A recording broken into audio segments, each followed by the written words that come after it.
O senhor bem lembrou que durante esta pandemia, nós estamos caminhando para quase 2 anos nesse problema todo, são muitos outros problemas de saúde que têm acometido várias pessoas.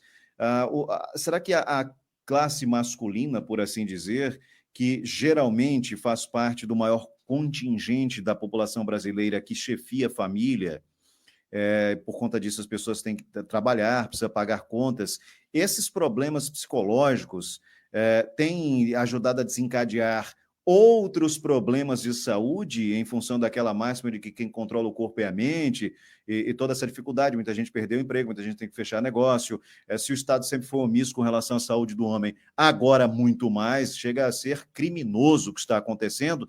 O senhor considera que esses problemas psicológicos tem desencadeado outros problemas de saúde, ou essas questões psicológicas têm sido responsáveis pela maior necessidade de atendimento aos homens, muito em função disso que eu acabei de falar, a dificuldade financeira gerada pelas ações de enfrentamento à pandemia nos famosos lockdowns. Os homens são os mais prejudicados em tudo, né? Na pandemia mesmo, 2/3 das mortes por coronavírus são homens, né? Isso, inclusive, foi publicado no ano passado, no Tempo, que os homens são os mais impactados por dificuldades financeiras, né? O homem sente muito mais quando falta coisa para casa, quando está faltando até mesmo comida. Os maiores impactados e o que mais ainda causa menos empatia na população são os homens. Se você for ver agora os vídeos no Instagram, é só porrada em cima dos homens. É só porrada. Então, os homens, sim, são os mais impactados e os que têm menos empatia. E o Estado, que é um reflexo da nossa população, eu não concordo, porque há um contrato, entendeu? O Estado responde a nós. Se o Estado está sendo ineficiente, se não está acolhendo os homens, é culpa quase que exclusiva nossa. Se tem lá programas humorísticos que esculacham o homem, que faz simulações chocosas a respeito de exame de toque, exame de próstata no show ao vivo, é porque nós permitimos, né? Essa militância que você até acabou de criticar, que parece mesmo, em muitos pontos parece ser exagerada, falta o mínimo na parte masculina, de exigir que nós sejamos tratados com o respeito que merecemos. Né? Nós temos uma previdência que 65% de todo o dinheiro gasto nela vai para as mulheres. Nós temos 80% de mortes mortes devido a acidentes no trabalho, acidentes fatais. Somos nós as vítimas e a gente não tem o mínimo de respeito. Então falta um pouquinho dessa militância LGBTQ+, aí, nos homens, de exigirem respeito, que eles conquistaram, talvez tenham passando um pouco da dose, né? Mas eu acho que falta um mínimo para os homens. O que eu estou pedindo é um mínimo, é o que está lá no Pacto Nacional Pró-Saúde do Homem de 2008, que não é cumprido.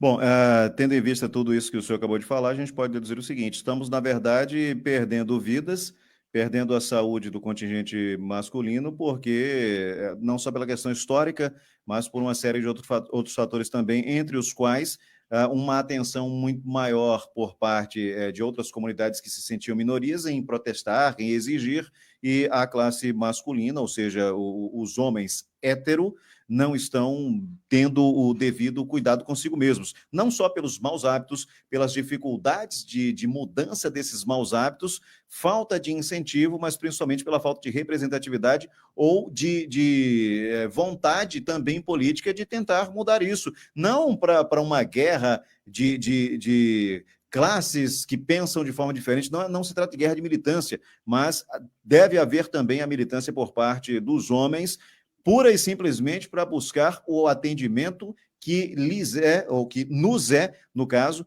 de direito. Inclusive, a Constituição prega a igualdade para todos. Então, se outras vertentes, por assim dizer, se mobilizam, acho que vale aí enfatizar ainda mais o seu alerta para que nós busquemos mais os nossos direitos e, assim, possamos ir agindo como agentes multiplicadores, sobretudo para as futuras gerações.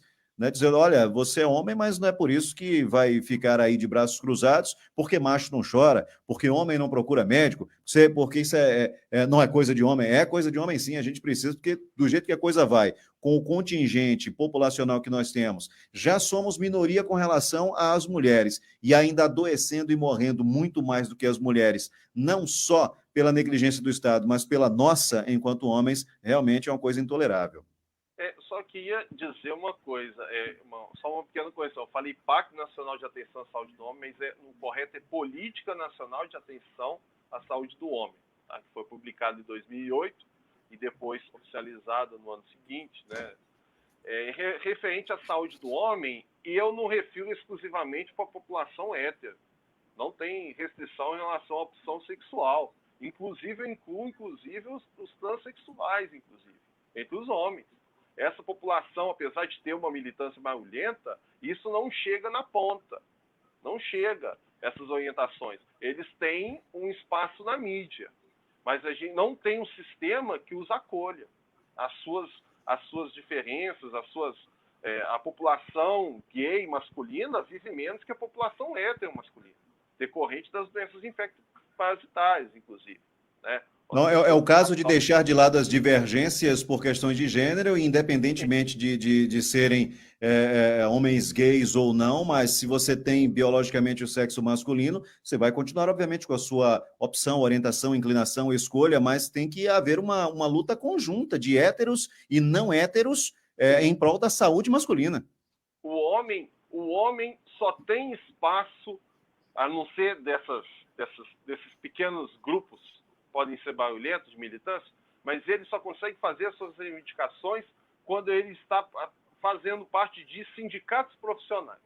Ao que determinados, principalmente o pessoal de uma determinada critica, mas ali que eles podem ser ouvidos e ali que eles podem fazer as suas demandas. Infelizmente, a maior parte delas são demandas requerendo aumento salarial.